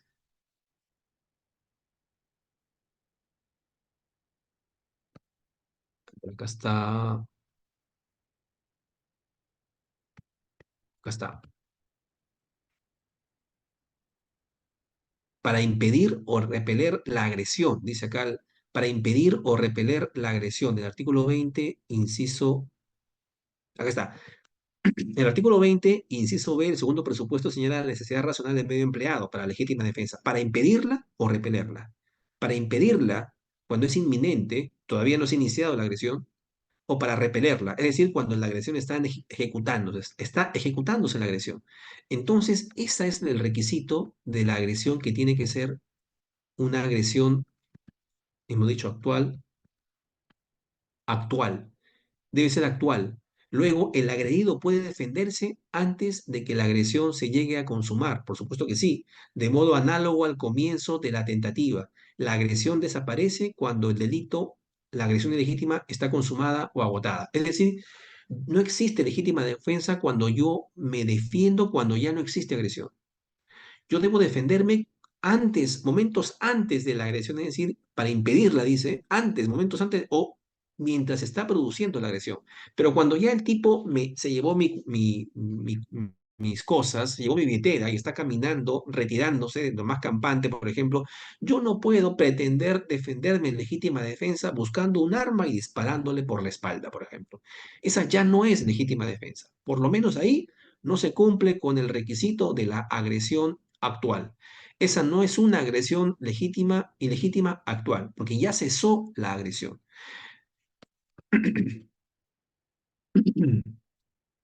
Desaparecidas las posibilidades de restablecimiento inmediato, desaparece la posibilidad de legítima defensa. El que luego de haber sido herido dispara a su agresor por la espalda cuando huía. Ahí, por ejemplo, ya no hay legítima defensa. Ahí podría yo responder penalmente, pero de una manera atenuada por debajo del mínimo legal, conforme lo establece el artículo 21. ¿Verdad? Otro supuesto, la agresión ilegítima no solamente debe ser humana, un comportamiento humano voluntario, no solamente debe ser actual, sino también tiene que ser ilegítima. ¿Qué quiere decir esto? Que la agresión ilegítima es equivalente a la agresión antijurídica. Es una agresión contraria al derecho. Luego, cualquier bien jurídico puede ser agredido o cualquier interés jurídicamente reconocido. No necesariamente la agresión debe ser típica para que proceda. Ejemplo, procede frente a hurtos, falta o a delitos, frente a agresiones a derechos reconocidos en la ley civil o laboral. Es inaceptable la legítima defensa contra conductas que son conforme a derecho. La agresión debe ser ilegítima, por tanto, no sería legítima defensa la figura del ladrón que, digamos, ante la defensa que hace el agraviado, que quiere evitar que le sustraigan su billetera, el agraviado comienza a defenderse físicamente y el ladrón dice, legítima defensa, me están pegando, voy a defenderme. En legítima defensa, no, no. La agresión debe ser ilegítima. Es inaceptable que yo alegue legítima defensa cuando yo estoy propiciando justamente con mi conducta contraria a derecho esa agresión. Yo soy el agresor ilegítimo. Yo no es que me esté defendiendo de manera legítima, sino yo, mi comportamiento es ilegítimo. Por tanto, no hay ahí legítima defensa. Esta persona que me está agrediendo, supuestamente yo siendo el ladrón, el que estoy cometiendo el robo, y yo debo soportar la agresión en mi cuerpo, por ejemplo, si la víctima se está defendiendo y me está golpeando. Por tanto, ahí es la víctima la que está actuando en legítima defensa. Es la víctima la que agrediéndome está actuando en legítima defensa, siendo yo el agresor, el ladrón. Por tanto, aquella persona que actúa en legítima defensa en estado de necesidad justificante nunca va a hacer a configurar una agresión ilegítima.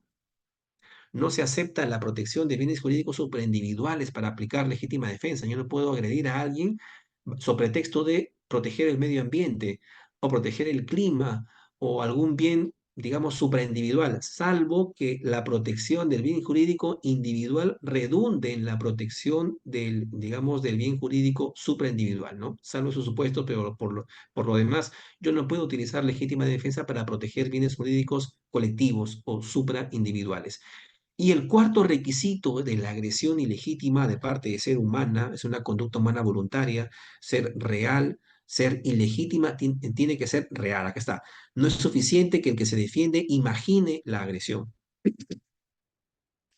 Y esto pasa mucho con el supuesto de legítima defensa putativa. Si la agresión es imaginaria, el que se defiende realiza una legítima defensa putativa y su tratamiento se canaliza por el error de prohibición vencible o invencible y se aminorará su responsabilidad por debajo del mínimo legal. Sí, pero siempre que la defensa sea, que la agresión sea imaginaria, ¿no?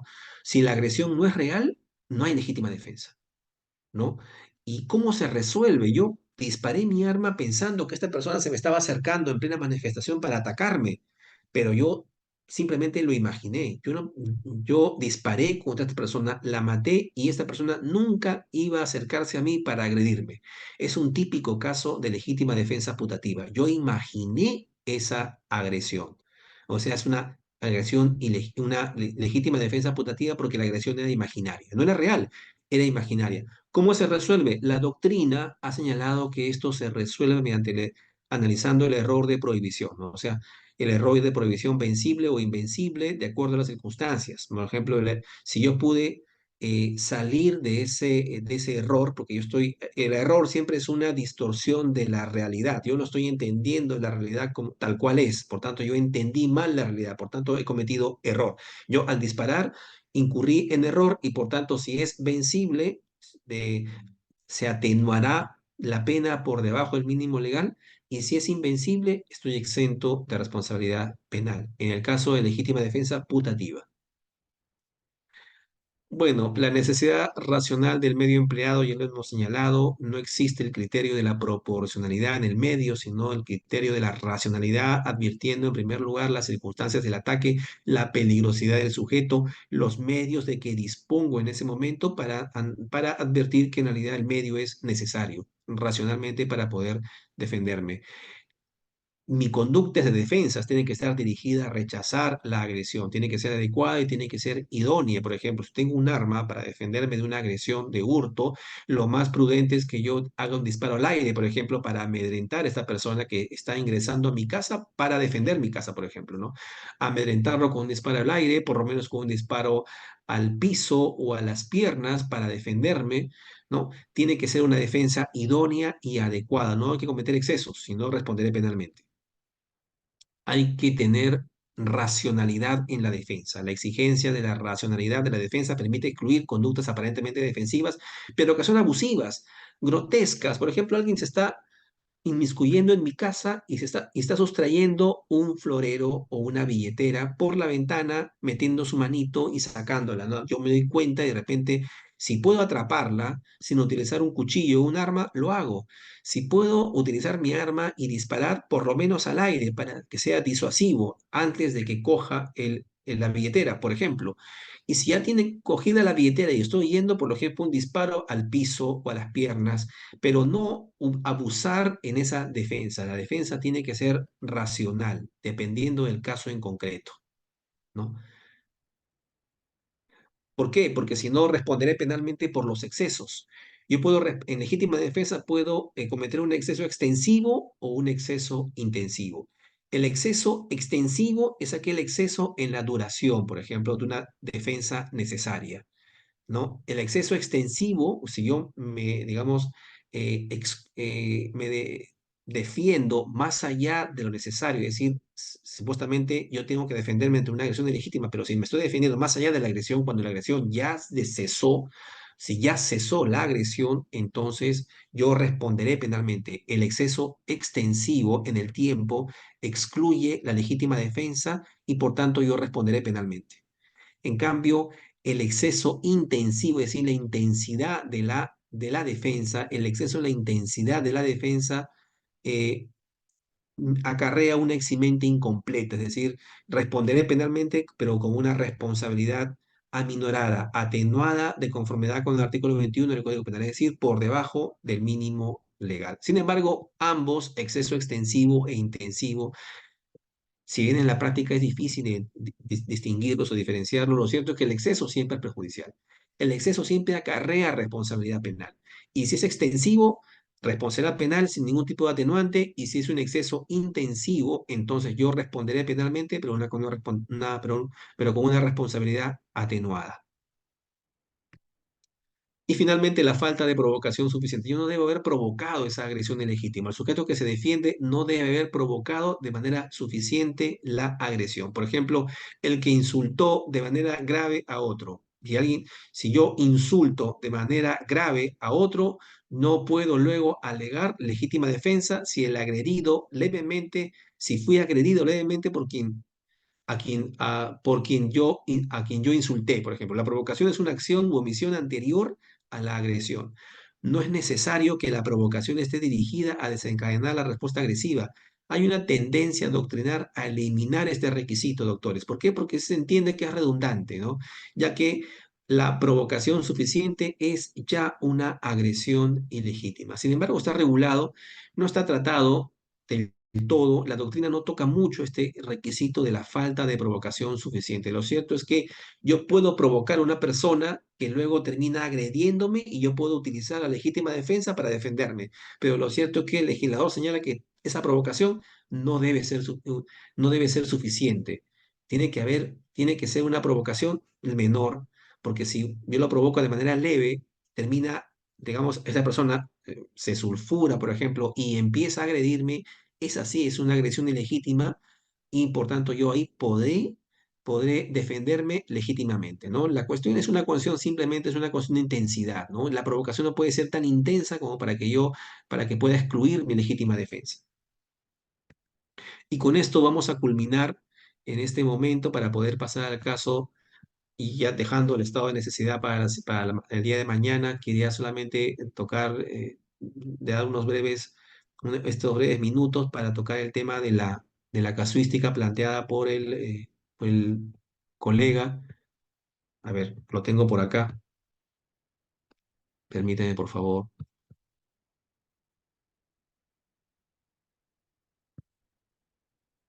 momentito.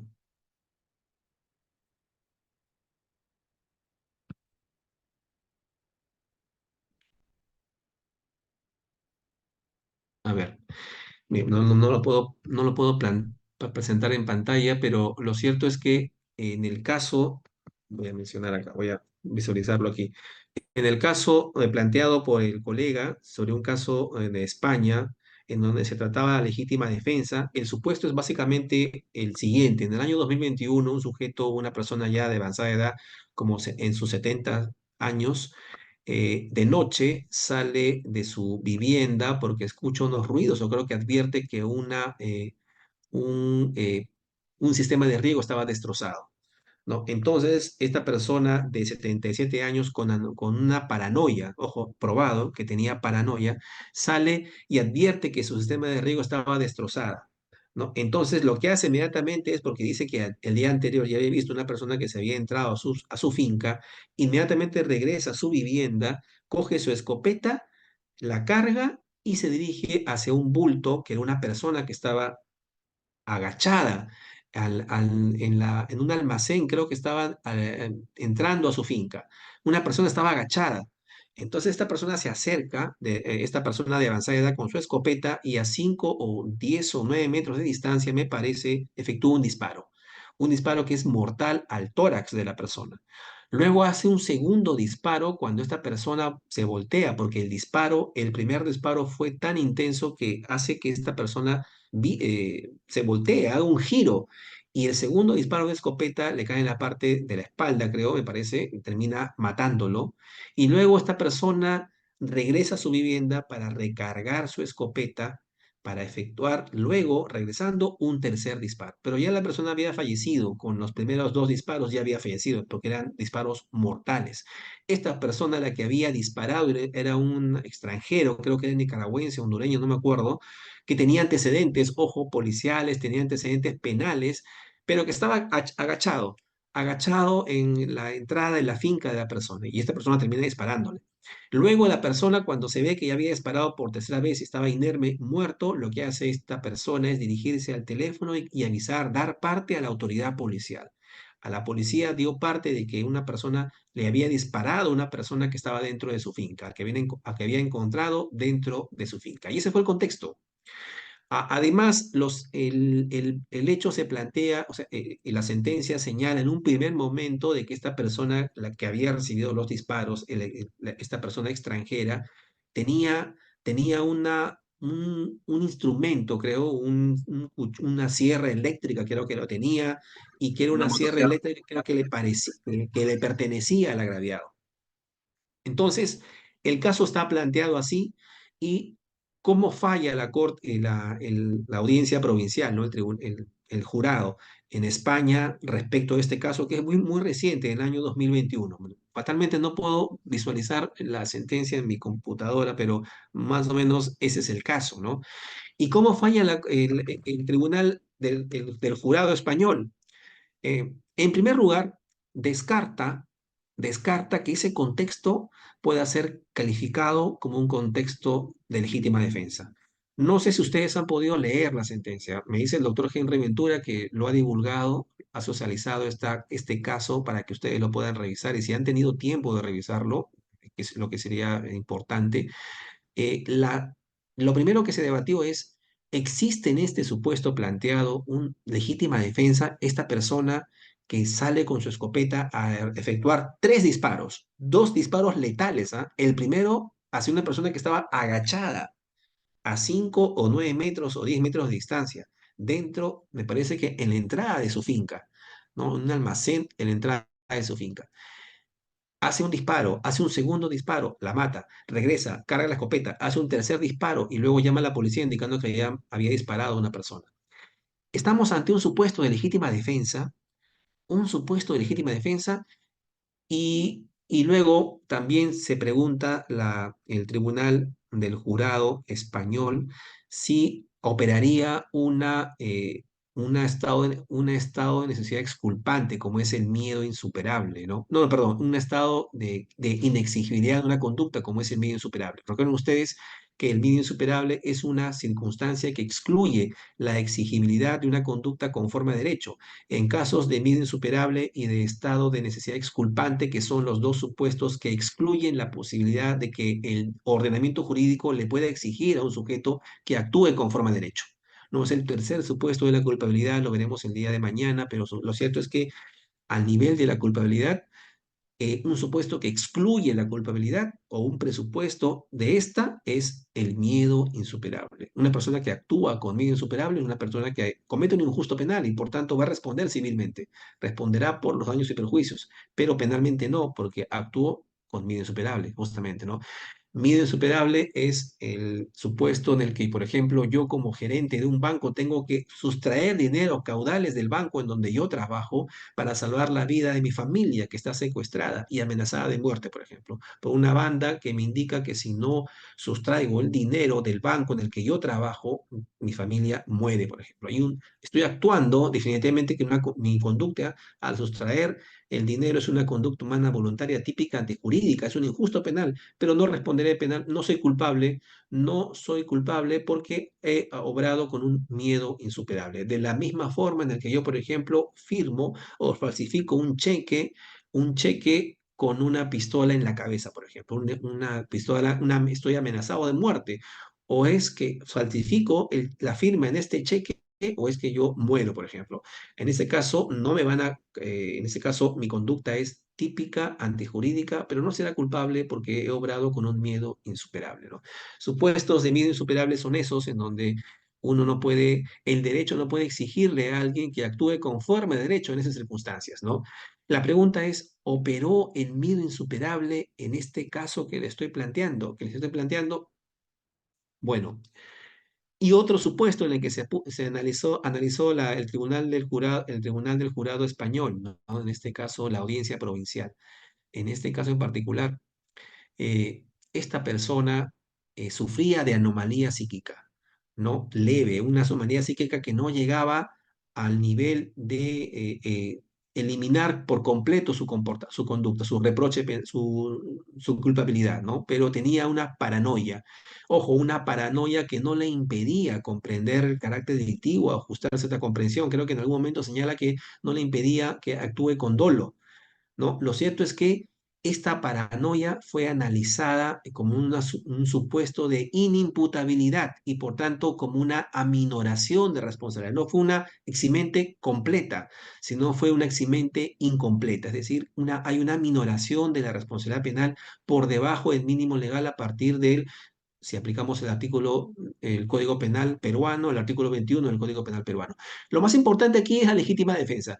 Entonces, operaría la legítima defensa en este caso, y por tanto, si el señor ha operado en legítima defensa, no sería responsable penalmente ni con pena ni con reparación civil. La respuesta del tribunal, del jurado, fue negativa. Aquí no opera legítima defensa. Independientemente de que ustedes puedan, digamos, pensar, y yo también en algún momento me puse en el supuesto de que el señor estaba defendiéndose ante una agresión, una irrupción indebida a su domicilio, y por tanto proteger sus propios bienes, por ejemplo, el sujeto estaba sustrayendo una motosierra o una sierra eléctrica o lo que fuere dentro de su armario, de sus cosas, el tribunal advierte que no hay legítima defensa, ni siquiera legítima defensa putativa, es decir, que no es que se haya imaginado él que estaba siendo agredido. ¿Por qué? Por el contexto en el que se da la agresión, en el que se da la muerte, el contexto en el que se dan los disparos. En alguna parte de la sentencia indica que cuando llega la policía, ni siquiera levantó la sierra eléctrica, o creo que, que supuestamente tenía SIDA el agraviado, ¿no? ¿Verdad? Se presume de que iba a sustraer, había ingresado a sustraer este instrumento que era de propiedad del señor, pero lo cierto es que la autoridad policial ni siquiera recoge esa evidencia, no la consideró evidencia, y es más, en alguna parte el fallo señala que ni siquiera la tenía, parece que no la tenía ni siquiera cogida el agraviado al momento en que se producen los disparos, ¿no? Es una persona que estaba escondida, que estaba en un plano de inferioridad física, o sea, estaba agachada y el imputado, el agresor, estaba parado con la escopeta. Había una corta distancia. No se advierte que haya actuado en legítima defensa porque no se advierte una agresión. ¿Qué agresión representaba esa persona? No, de lo que he leído, y el tribunal así también lo ha evaluado, no se advierte que haya ni siquiera una defensa, una legítima defensa putativa o imaginaria, señala el tribunal, ¿no? No se ha podido advertir que el señor, esta persona, se haya imaginado una agresión por las circunstancias que propiciaron este hecho, ¿no? El tipo sale de noche a revisar sus campos, su finca, creo, y advierte solamente el sistema de riego roto. Y por advertir el sistema de riego destrozado o roto, inmediatamente regresa a su vivienda, a su casa, se coge la escopeta, ¿no? Se abastece con la escopeta, sale y al bulto que vea, a la persona que ve agachada de frente le dispara.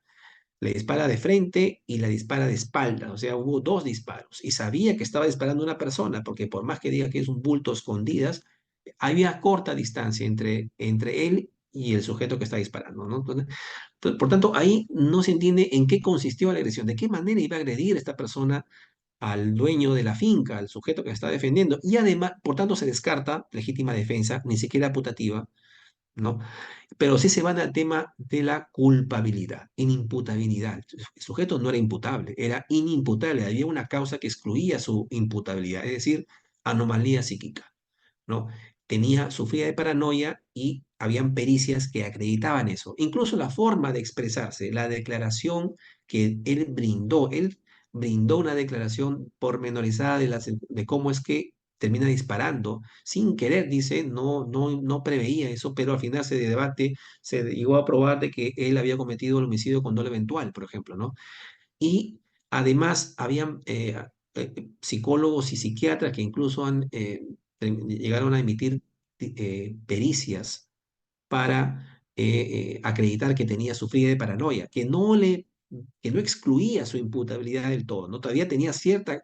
Recuerden ustedes que la imputabilidad es un presupuesto de la culpabilidad que implica que una persona tiene la capacidad de comprender que una conducta es delictiva y en segundo lugar, que tiene la capacidad de ajustar su comportamiento a esa comprensión, ¿no? Supuestos de inimputabilidad son, además de la minoría de edad, la, eh, digamos, la anomalía psíquica, que es el típico caso de los enfermos mentales, ¿no? Los loquitos, como la anomalía psíquica, o grave alteración de la conciencia, que son, digamos, enfermedades transitorias, y grave alteración de la percepción, los ciegos sordos y los mudos. Ellos pueden sufrir de cierto nivel de inimputabilidad y por tanto excluiría su culpabilidad. Pero en el caso planteado, en el caso español, el tribunal advierte que aquí hay una atenuación de su responsabilidad, ¿no? Sufría de paranoia, la forma en la que él vivía, ventanas tapiadas, ventanas cerradas, no dejaba que entrara la luz, y el sujeto, de la forma de expresarse, debe entender que sufría de esta paranoia, ¿verdad? Y por tanto ahí se le aminora su responsabilidad penal y tiene incluso en 1 o 2 grados, me parece ahí, según el fallo del tribunal español. Considero que, considero que es acertada, salvo que exista alguna otra opinión en contrario de los que acá han podido revisar el fallo español y por tanto con eso vamos a concluir y espero haber alguna opinión sobre esa jurisprudencia española, doctores. Muchas gracias. Muchas gracias, doctor Rubén, por su ponencia el de hoy. Doctores, ¿tienen alguna consulta, comentario sobre el tema en mención?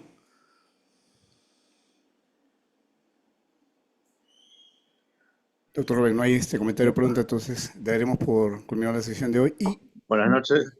Doctor Roy, sí, buenas noches, adelante, por favor. Discúlpenos, bueno, solo quería comentar que pienso que cualquier Cualquier objeción contra la sentencia tendría que ser necesariamente bajo ciertos criterios subjetivos, ¿no? Porque desde un punto de vista puramente eh, jurídico, como dice el doctor, creo que es una sentencia incontestable, ¿no? Pero eso me lleva a reflexionar que a veces parece necesario incurrir en ciertas consideraciones subjetivas, dada la criminalidad desbordante en determinada situación, ¿no? Porque en este caso, justamente el movimiento social que se ha formado en contra de esta sentencia, tiene que ver con eso, ¿no? Que en realidad parece que la propia población no comprende bien que un inmigrante en una situación irregular, con antecedentes penales, con antecedentes policiales, que poco antes había, creo, cometido otro delito, etcétera, eh, tenga que su familia tenga que ser indemnizada y se tenga que condenar a alguien bueno, le quitó la vida, ¿no? Pero en estas circunstancias, este, me parece que no se entiende muy bien desde un punto de vista social. Entonces, desde ese punto de vista, cualquier objeción creo que tendría que incurrir en consideraciones subjetivas, ¿no? Eso quería comentar nada más. Muchas gracias. Correcto, doctor, efectivamente. Justamente el análisis de la teoría del delito es un mecanismo justamente que evita este tipo de subjetividades al momento de resolver un caso, ¿no? No solamente para la defensa, sino también para los fiscales, incluso el juzgador, el juez tiene que advertir y utilizar estos mecanismos que lo que simplemente buscan es darle racionalidad y predictibilidad. En definitiva, todo se reduce a eso, predictibilidad de los fallos, ¿no? Sin caer en abusos ni arbitrariedades, independientemente digamos, los cuestionamientos, la alarma social las opiniones de la opinión pública, ¿no? Lo cierto es que uno tiene que fallar, pues, con base, pues, a principios, ¿no? De ser predecible y, sobre todo, actuar con racionalidad, ¿no? Y esta teoría de la imputación objetiva y la antijuricidad y culpabilidad. La teoría del delito en sí es una herramienta que nos ayuda para poder resolver todos nuestros casos. El día en que manejemos, pues justamente la idea es esta, ¿no? La idea es manejar, refrescar un poco a ciertos conceptos y manejarlos, ¿no? Y aplicarlos como corresponda, ¿no? Independientemente de estas alarmas sociales o reacciones de la población que a veces son desmedidas y no se entiende, ¿no? En realidad, pero uno como hombre de derecho debe saber, pues, que tiene que fallar conforme a ley y esa es la mejor garantía para todos, ¿no? Para todos, entiendo. Gracias por esa opinión. No sé si hay alguna otra consulta para poder discutirla.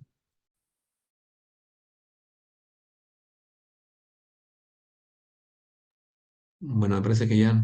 Sí, doctor, interesante el debate académico. Siempre hay posturas sobre ese tema. Bien, bien, bien complejo, por cierto. Doctores, si no hay entonces Sí. más comentarios, doctor Rubén, daremos por culminar la sesión de hoy y mañana culminamos con su presentación a las 8 de la Ma- noche. Sí, claro, mañana culminamos, discúlpame, doctor, mañana culminamos con estas causales de justificación y también con la culpabilidad, el análisis de la culpabilidad, que es bastante interesante, sobre todo con este caso que hemos visto, ¿no? Sí, doctor. Gracias a todos, gracias por su paciencia. Buenas noches, doctor, buenas noches a Buenas noches todos. con todos. Muy amable con todos.